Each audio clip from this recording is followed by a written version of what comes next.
Today I'm going to be talking about three arguments that all fit into each other, three anti-vegan arguments, and they are plants' rights, deforestation, and the collateral damage of field mice and other rabbits, other small animals killed during rotary crop harvesting.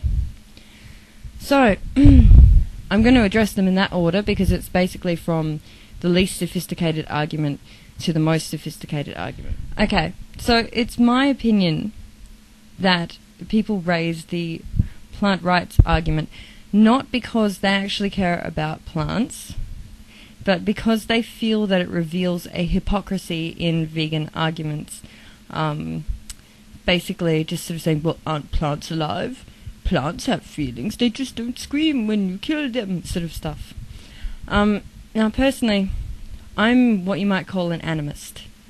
Part of my spiritual sort of belief is that all living, and perhaps even, things we might define as non-living, such as, like a mountain or something, but have some kind of spirit, some sort of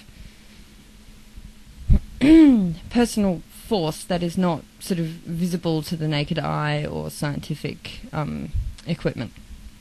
So for me, this is actually not something that I just go, oh, you're retarded. I actually listen to this, but it is a stupid argument for one big reason. And that reason is that the animals that you eat, if you're an omnivore, the animals you eat are herbivores.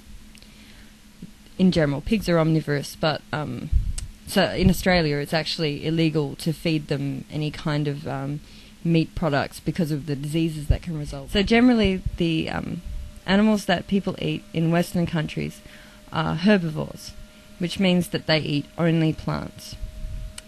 And as you can imagine, an animal such as a cow eats a lot of plants. And this is not just grass or other kinds of plant matter that humans, can't eat or don't want to eat. In general, in the USA and in Australia, most livestock is fed feed that is bought by the farmer and trucked in, which is quite an expensive exercise for the farmer. So, obviously, if you look up feed utilization in Google, you'll find a lot of articles about how farmers and the government organisations that support them are trying to find ways to improve feed utilisation so that the feed to meat ratio becomes smaller. And the reason for this is because the ratio of amount of plant foods eaten by the animals we eat to what they produce in terms of animal products that we consume is very high.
So basically the point of this in terms of the whole plants' rights issue is that the best way if you actually care, which I doubt.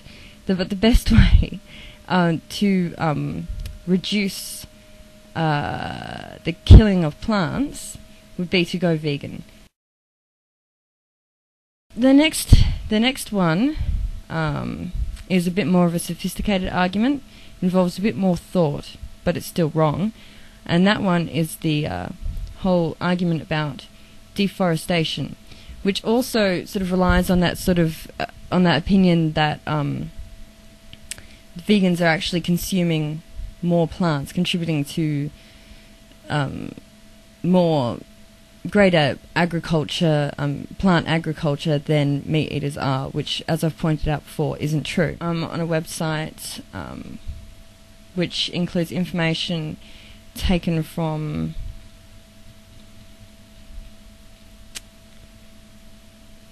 FAOSTAT statistics database, which is Food and Agriculture Organization of the United Nations. Basically, the point is that a meat-based diet requires 7 times more land than a plant-based diet. The average agricultural land area in North America is 1.4 hectares, or 3.5 acres per person per year. That's how much land it takes to feed a person per year in North America, after adjusting for the export of grain, because obviously not everything that people eat in North America comes from North America. With a big cut in meat production, this area could easily be reduced to 0.2 hectares or half an acre, the rate in many Asian countries. This huge savings in land could be used for re-establishing wilderness. So from this, it's pretty obvious to tell that veganism wouldn't reduce, increased veganism would not result in greater deforestation. In fact, probably the opposite is the case, and less land would be required to feed a population that consumed a lower or limited or nil amount of animal products. Okay, and as I was saying before, the third argument is that posed by people who say that veganism is hypocritical in terms of people calling it cruelty-free because animals are killed during rotary harvesting. This is true, and probably, it should be acknowledged that no diet, no lifestyle is 100% cruelty-free. But that doesn't mean that you can't do your best to reduce it. That's just ridiculous. Just because when you eat a veggie burger, there were animals that died in the harvesting, or because when you walk down the street you crush insects, it doesn't mean that you shouldn't do your best to reduce suffering. It's just a complete, utter cop-out. We are already doing the best we can in a lot of ways, because of the fact, as I've pointed out before, it takes a lot less vegetable matter to provide the food that vegans eat, and a lot less land. So, there is very little more that vegans could do to bring this down. It's very unfortunate. We don't like it. We should acknowledge that it's the truth, but it's not a good argument against veganism, because if you're saying this is bad, then obviously you shouldn't be contributing to it more than the people that you're accusing of hypocrisy by eating an omnivorous diet, which results in more collateral damage to animals living in fields. There are a lot of people out there rebutting vegan arguments who have no idea what the fuck they are talking about. Excuse my language, but they really, really don't. If you're an anti-vegan troll, this video is probably not for you, because you're just trying to find ways to justify your own lifestyle. You're not really interested in listening to these arguments. But I hope that the rest of you took something from it, even if that's just working out, having a reply to say to people when they come back at you and you say, I'm vegan, and they go, well, plants are alive too, or whatever. So anyway, have a good day, and I'll speak to you all again soon. See ya!